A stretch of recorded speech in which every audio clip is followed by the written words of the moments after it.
할렐루야. 성경 1189장 장별로 알아가는 성경 이야기 진행을 맡고 있는 구태숙 목사입니다. 반갑습니다. 지난 시간에 이어서 오늘은 연대기적으로 이사야 함께 해보도록 하겠습니다. 성경 11개 상과 11개 하로 구약의 역사는 끝이 납니다. 그래서 남유다의 20명의 왕, 북이스라엘의 19명의 왕정시대 때 활동한 선지자들, 그래서 주로 이사야는 우시야 죽기 직전 우시야, 요담, 아하스, 히스기야, 므낫세 때 이 이사야 선지자가 순교하게 되어집니다. 그래서 이 이사야서는 성경 전체의 축소판이라고 할 수 있는데 처음 39장은 구약 성경, 그래서 부도덕과 우상 숭배에 대한 심판으로 가득 차 있고요. 유다가 죄를 범하고 주위의 열방이 죄를 범했으며 온 땅이 죄를 범합니다. 하나님은 이런 뻔뻔스러운 죄악을 영원히 벌하시지 않은 채 내버려 두지 않으실 것이므로 이에 대한 심판은 반드시 임하리라는 것을 말씀하고, 그리고 나머지 39, 27, 70, 27장은 신약 성경이죠. 그래서 소망의 메시지를 선포하고 있습니다. 메시아가 구주와 주권자로 오셔서 십자가를 지시고 면류관을 쓰시리라는 소망의 메시지입니다. 그래서 이사야라고 하는 이름의 뜻은 여호와는 구원이시다. 그래서 이 이사야의 책에 대해서 잘 요약해 주고 있습니다. 이사야의 핵심 단어는 구원자 이스라엘의 하나님입니다. 핵심 구절은 53장 6절 말씀입니다. 우리는 다 양 같아서 그릇 행하여 각기 제 길로 갔거늘 여호와께서는 우리 모두의 죄악을 그에게 담당시키셨도다. 그래서 우리는 다 양 같아서 눈이 어두운 짐승 같아서 그릇 행하여 제멋대로 놀아놨더니 각기 제 길로 갔거늘 여호와께서는, 하나님께서는 우리 무리의 죄악을, 저와 여러분의 죄악을 그에게, 예수님에게 담당시키셨도다. 이렇게 53장 6절에서 종노래로 말씀하고 있습니다. 이사야의 핵심 장도 53장입니다. 본서의 핵심 주제는 선민 이스라엘은 물론 전 인류가 그 죄악으로 말미암아 하나님의 심판하에 있으므로 하나님께 나와 회개함으로써 구원을 얻으라는 말씀입니다. 그런데 본장은 도저히 구원이 불가능하게 타락한 인간의 죄를 하나님께서 어떻게 해결하시고 그들을 구원할 것인가에 대해서, 즉 하나님의 죄인 구속 방법에 대해 보여주는 고난받는 종의 노래로 말씀하고 있는 53장입니다. 이사야서 2회입니다. 성경 전체의 축소판이라고 할 수 있는데 39, 27, 39장은 구약을 말하고 27장 신약은 신약을 말하고 있습니다. 그래서 구약에서는 반드시 이제 죄를 지으면 하나님께서 반드시 죄에 대한 대가는 심판이다. 그래서 심판이 반드시 임하리라는 39장까지의 말씀이고, 나머지 27장, 40장부터 66장까지는 소망의 메시지를 선포하고 있습니다. 곧 메시아가 구주와 주권자로 오셔서 십자가를 지시고 면류관을 쓰심으로 말미암아 이제 우리에게 소망을 주시고 제 문제를 해결해 주시겠다는 말씀으로 우리에게 다가오고 있습니다. 이사야서 주제입니다. 본서의 중심 주제는 이사야의 이름에서 발견되는데 구원은 하나님으로부터 말미암는다는 것입니다. 구원이란 단어는 이사야서에서 26번이나 나타나지만 다른 예언서에서는 모두 합쳐서 7번 정도 나옵니다. 1장부터 39장까지는 구원에 대한 인간의 절박한 필요를 말씀하시고 40장부터 66장까지는 하나님의 놀라운 구원의 은총을 보여주고 있습니다. 구원은 사람으로부터 말미암지 않고 하나님으로부터 말미암으며 하나님께서는 전능하신 통치자, 역사의 주관자로, 그리고 유일한 구세주로 묘사하고 있습니다. 이사야서를 누가 기록했는가? 저자입니다. 이사야 비판 학자들은 본서의 내용을 분석하여서 적어도 2명 이상의 저자들에 의해 기록되었을 것이다 이렇게 보고 있습니다. 전반부와 그 성격이 다른 후반부 40장에서 66장까지는 소위 제2 이사야로서 바벨론 포로 이후에 여러 사람에 의해 기록되었다고 보고 있습니다. 하지만 본서는 분명 단일 저자 이사야에 의해 기록되었다고 말씀합니다. 유대 전승과 초대교회 전통 그리고 탈무드 외경 집회서 70인력 등은 모두 의심 없이 이사야를 본서 전체의 저자로 보고 있습니다.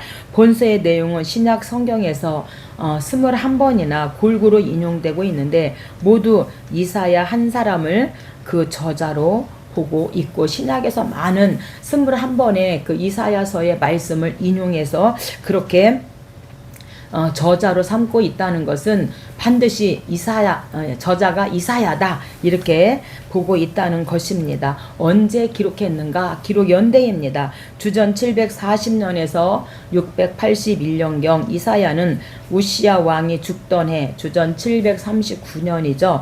바로 직전으로부터 활동을 시작하여서 요담, 아하스, 히스기야 시대를 걸쳐 활동하다가 므낫세 통치 기간 중 순교하게 되어집니다. 따라서 본서는 이 기간 동안에 기록되었습니다. 추정컨대 심판을 주제로 삼은 전반부 1장에서 39장은 그의 활동 초기에 젊은 시절에 기록되었을 것으로 보고 그리고 구원을 주제로 삼은 후반부 40장에서 66장까지는 그의 후반 여생의 노년기 동안 쓰여진 것으로 보고 있습니다. 그래서 39, 27, 66장인데 39장까지는 구약을 말하고 40장부터 66장까지 27장은 이제 신약을 말합니다. 그래서 성경의 축소판이 이사야서다 이렇게 보고 있는 것입니다.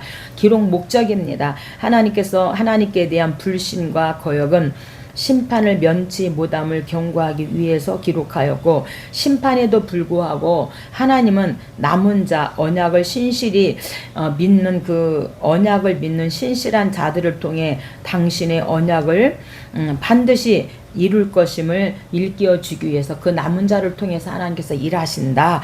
그 언약에 근거하여 하나님의 구원을 성취할 미래의 메시아를 대망토록 하기 위해서 이사야서를 기록하였습니다.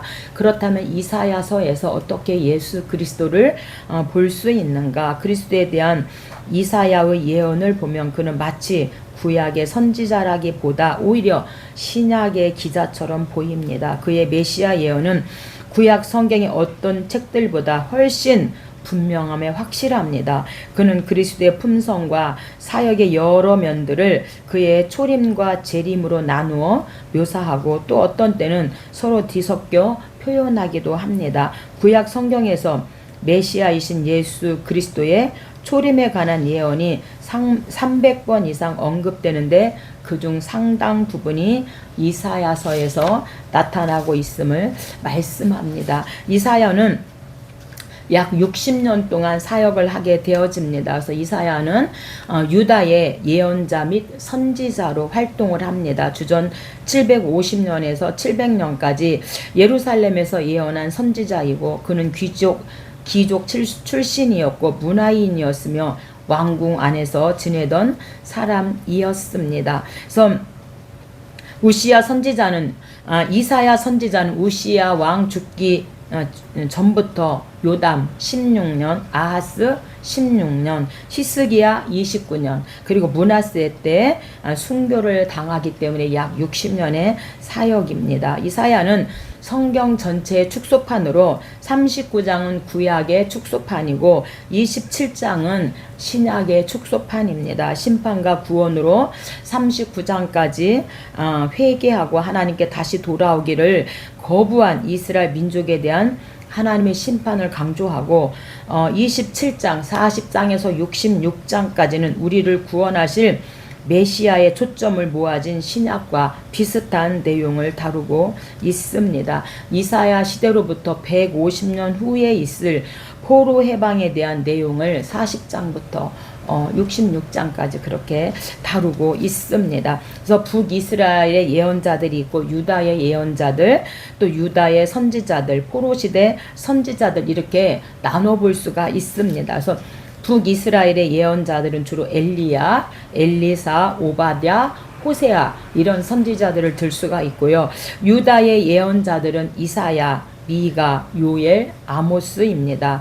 또한 유다의 선지자로 활동한 사람들은 이사야, 스바냐, 하박국, 예레미야.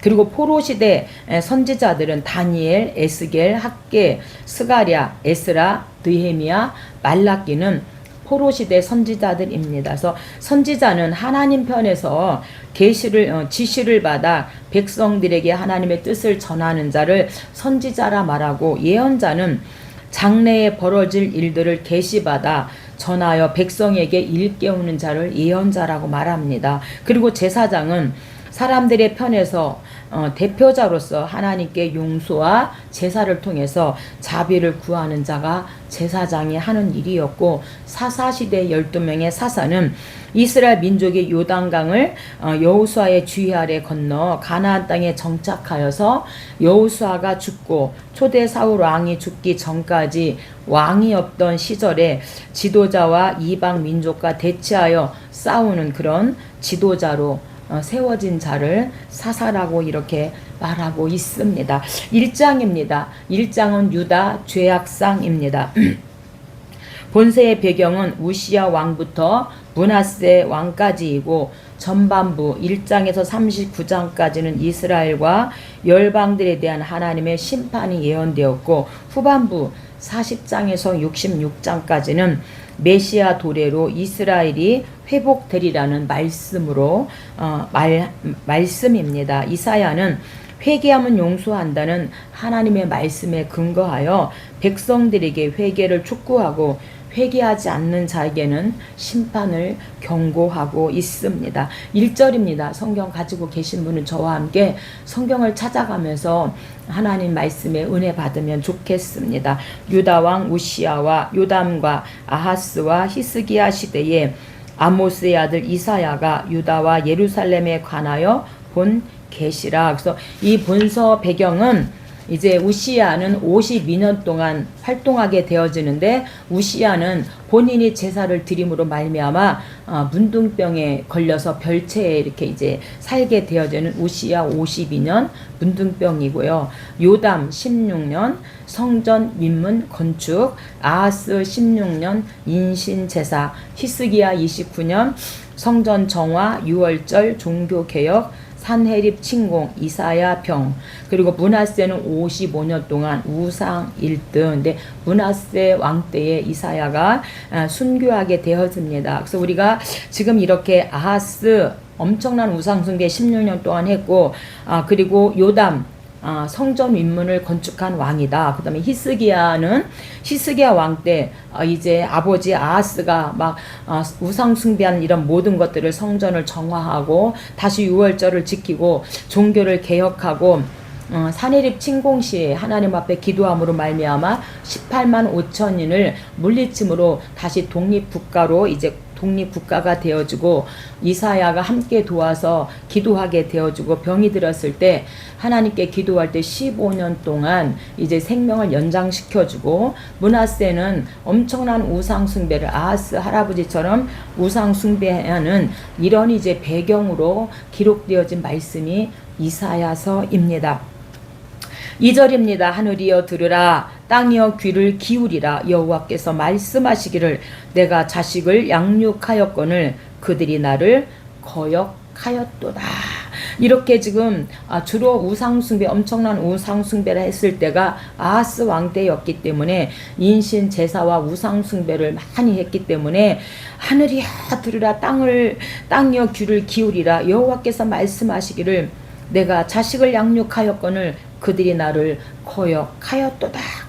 자식을 양육했다는 것은 하나님의 사랑을 부모의 사랑으로 표현해서 하나님이 그렇게 우리를 양육하고 애굽에서 우리를 출애굽시켜서 하나님께서 가나안 땅에서 정말 그렇게 이제 자유하게 종살이가 아니라 자유민으로 정말 하나님을 사랑하면서 만나 메추라기를 통해서 이들을 먹이시고 이제껏 하나님께서 양육하고 이들을 기르셨음에도 불구하고 이들이 하나님 말씀을 듣지 않기 때문에 하늘이 하나님의 말씀을 듣고 땅이 하나님 말씀에 귀를 기울여라, 이렇게 정말 애절한 마음으로 이 이사야가 하나님의 말씀을 들어라, 하나님 말씀에 좀 귀를 기울여라, 이렇게 지금 말씀하는데 소와 나귀를 비유를 들어서 말씀합니다. 3절입니다. 소는 임자를 알고 나귀는 그 주인의 구유를 알건만은 이스라엘은 알지 못하고 나의 백성은 깨닫지 못하는도다. 소는요, 최고 미련한 짐승이 소라고 합니다. 이렇게 미련하고 둔한 이 소도 밥 주는 사람을 알아요. 밥 주는 임자를 알아요. 그러니까 이스라엘 백성이 세워지기까지 그 임자가 하나님인데 왜 이렇게 미련한 소도 임자를 알고 나귀는 그 주인의 구유를 아는데 왜 이스라엘 백성은 하나님을 알지 못하고 하나님께 예배하지 않냐, 왜 깨닫지 못하냐, 이렇게 지금 외치고 있는 것입니다. 슬프다 범죄한 나라여, 허물진 백성이여, 행악의 종자여, 부패한 자식이로다. 그들이 여호와를 버리며 이스라엘의 거룩하신 일을 만홀히 여겨 멀리하고 물러갔도다.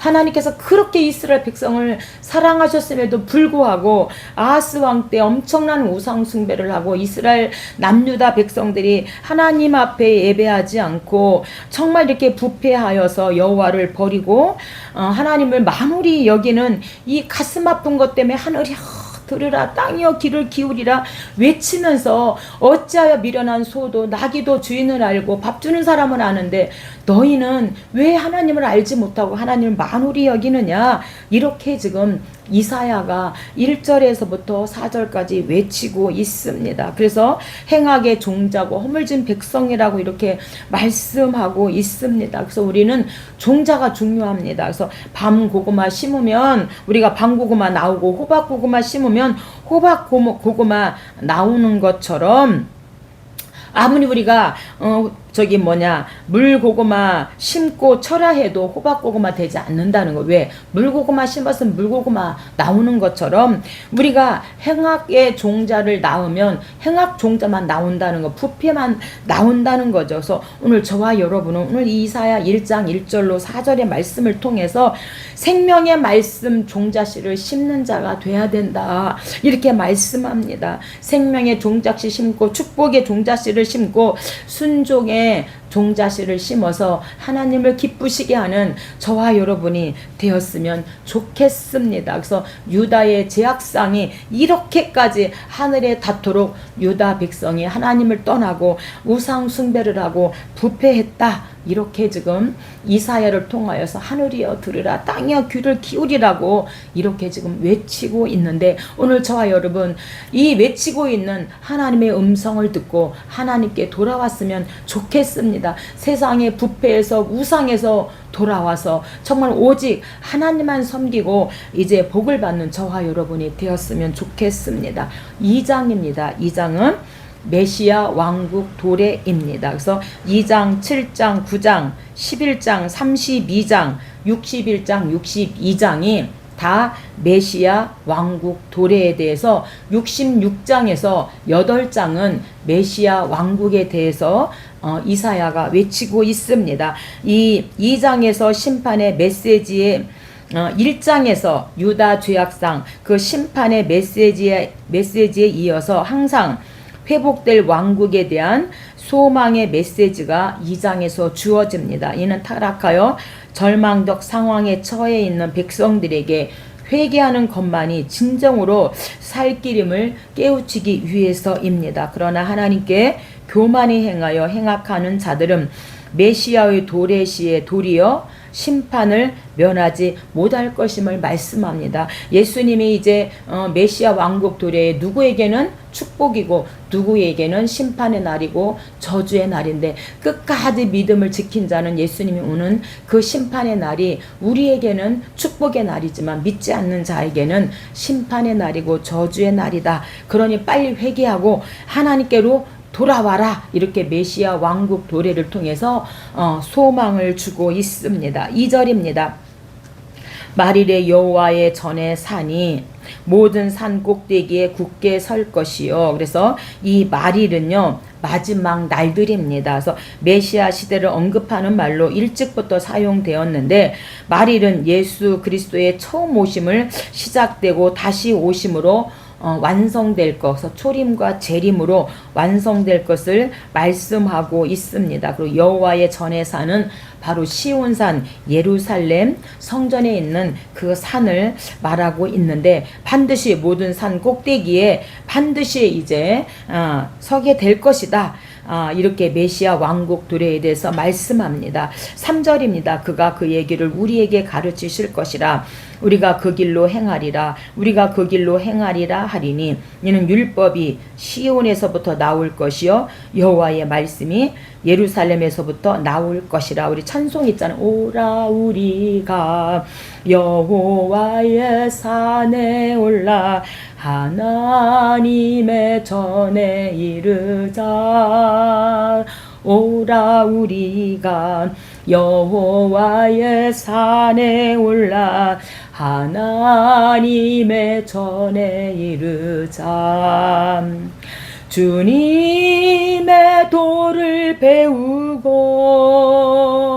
주님의 길로 행하리. 이는 율법이 시온에서 나오고 주의 말씀은 예루살렘에서.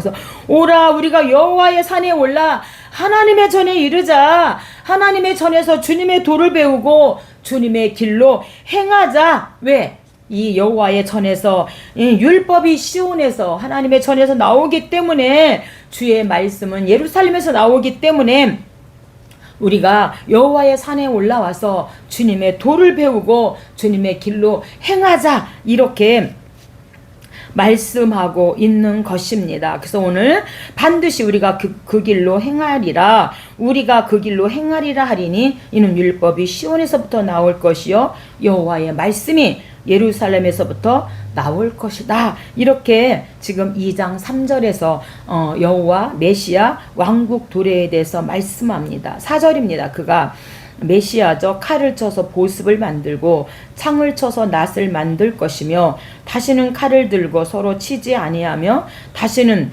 전쟁을 연습하지 아니하리라. 그래서 다시는 이제 전쟁을 연습하지 않게 될 것이다. 반드시 메시아 왕국 도래가 되면 이렇게 될 것이다 라고 말하는데, 여호와 증인에서는 이 칼을 들고 서로 치지 아니하며 다시는 전쟁을 연습하지 아니하리라, 이 말씀 때문에 이들이 군대를 거부하죠. 병역을 거부합니다. 그리고 집총을 거부하고 수혈을 거부하게 되어지는데, 이 명역 의무, 그러니까 군대에 아들이 갔다 온다면 한 지붕에서 살 수 없다고 합니다. 여호와 증인에서는 부모 자식 간의 천륜도 끊어질 수 있는 게 바로 여호와 증인이고, 오늘 이 4절 말씀 때문에 칼을 들고 서로 치지 아니하며 다시는 전쟁을 연습하지 아니하리라라는 말씀 때문에 이들이 병역을 거부하게 되어지는 것입니다. 그래서 메시아의 통치로 평화의 왕국이 완성됨을 묘사한 말씀입니다. 그래서 우리가 적용한다면 우리의 목회 현장과 우리의 삶의 현장, 우리의 가정에서 이러한 예수 그리스도의 통치가 필요한 줄 믿습니다. 어떻게 가능할까?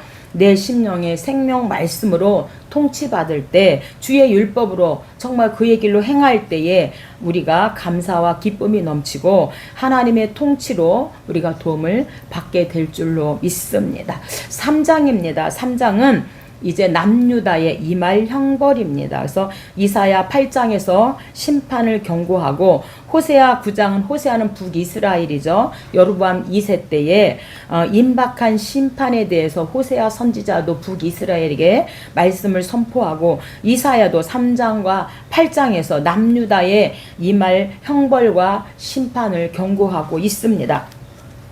이사야는 타락한 유다 백성이 하나님의 심판을 당할 것을 경고합니다. 본문은 유다의 죄악들을 구체적으로 지적하는데 사회 정의가 땅에 떨어지고 불의가 성행하며 백성들이 우상 숭배를 일삼는 것을 지금 말씀하고, 그러나 하나님은 그 징계의 목적이 무엇인가? 하나님께서 유다를 이말 형벌로 징계하는 목적은 백성들을 다시 정결하게 하시는 데 있다는 거. 빨리 너가 이 형벌을 통해서 회개하고 돌아와라. 하나님 앞에 회개하고 돌아와라. 다시 정결케 되라. 그럼 내가 너에게 복을 주겠다. 그래서 하나님께서 징계의 목적은 다시 회개하고 정결케 되라는 의미이지, 그 백성을 망하려고 하는 게 아니고, 오늘 저와 여러분도 때로는 환경에 어떤 문제가 있을 때 우리를 미워해서 하는 것이 아니라 그런 환경을 통해서 문제를 바라보고 빨리 회개하고 하나님께 돌아와라, 이런 하나님의 깊은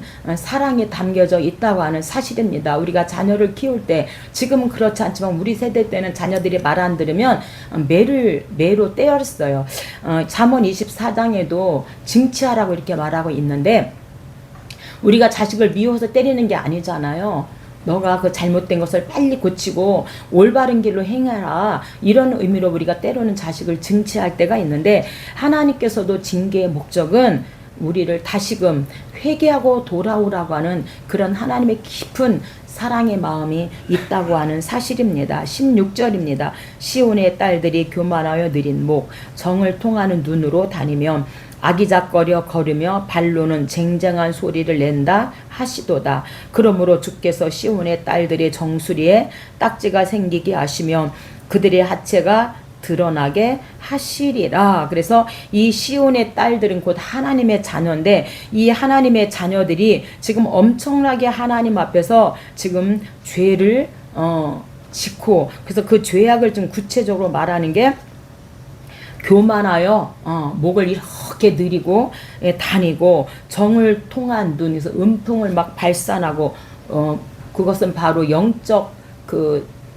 영적으로 그 음행을 말하고 있는 것이죠.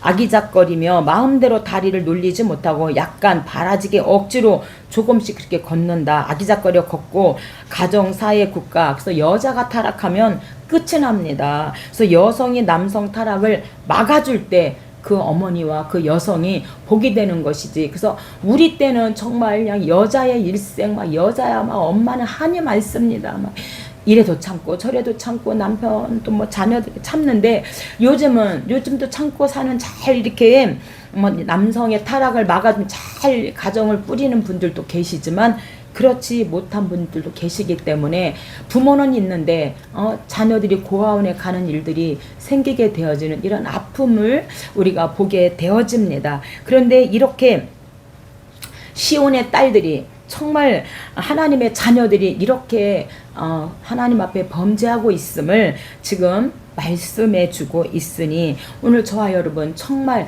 이 죄의 자리에서 속히 돌이켜서 하나님께 회개했으면 좋겠습니다. 24절입니다. 그때 썩은 냄새가 향기를 대신하고, 이렇게 지금 이들이 범죄할 때 썩은 냄새가 향기를 대신하고, 노끈이 띠를 대신하고, 대머리가 숱한 머리털을 대신하고, 수치스러운 흔적이 아름다움을 대신할 것이며, 이렇게 말씀합니다. 그래서 향기는요, 인생의 즐거움을 말하고 있는데, 이 인생의 향기와 인생의 즐거움이 썩은 냄새로 인생의 참담함으로 하나님을 떠났기 때문에 바뀔 것이다, 이렇게 말하고요. 대머리는 병들고 못 먹고 신경 써서 이렇게 머리에 숱이 빠지게 되어지고, 막 신경 쓰면은 우리가 막 그 신경성으로 막 머리가 막 쑥쑥 빠지잖아요. 그래서 이렇게 대머리가 되었고, 수치스러운 흔적은요, 노예 표시로 앞 이마에 불도장 찍힌 것을 말하고 있는데, 히브리어로는 키, 그래서 낙인을 찍은 의 뜻으로, 포로된 유다 백성 중에는 짐승처럼 이 낙인이 찍혀서 끌려간 경우가 있었던 게 1차, 2차, 3차 포로로 잡혀가는 여호야긴 1차, 여호야긴 2차, 시드기야 때 3차로 이렇게 이들이 이제 끌려가면서 이렇게 짐승처럼 낙인이 찍혀서 끌려간 경우도 있었다고 합니다. 25절입니다. 너희의 장정은 칼에, 너희의 용사는 전란에 망할 것이며 그 성문은 슬퍼하며 곡할 것이요 시온은 황폐하여 땅에 앉으리라. 하나님을 떠나면 하나님의 딸들, 유다의 시온의 딸들이 하나님을 떠나고 하나님을 떠나게 되어지면 이런 일들, 이런 형벌이 임하게 될 것이니 어수속히 이런 일들이 일어나기 전에 회개하고 돌아서라. 이렇게 하나님께서 이사야를 통하여 또 유다 백성에게 오늘 저와 여러분에게 말씀하고 계십니다. 오늘 여기까지 하고 다음에 함께 하도록 하겠습니다. 감사합니다.